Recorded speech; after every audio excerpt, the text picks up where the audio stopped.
તો જૂનાગઢના જીઆઈડીસી વિસ્તારમાં આગ લાગવાની ઘટના ઘટી છે। બારદાનનું અહીંયા ગોડાઉન આવેલું હતું અને ત્યાં આગ લાગી છે। ફાયર બ્રિગેડે આગ પર કાબુ મેળવી લીધો છે। આગમાં બારદાન બળીને ખાખ થઈ ગયા। સદનસીબે ઘટનામાં કોઈ જાનહાનિ થઈ નથી, પરંતુ મોટાભાગના બારદાન બળીને ખાખ થઈ ગયા છે।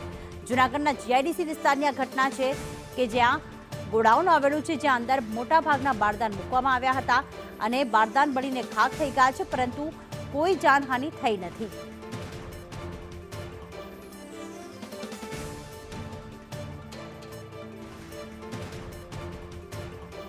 તો બારદાનના ગોડાઉનમાં આગ લાગી છે, ત્યારે ફાયર બ્રિગેડ દ્વારા આગ બુઝાવવાની કામગીરી કરવામાં આવી।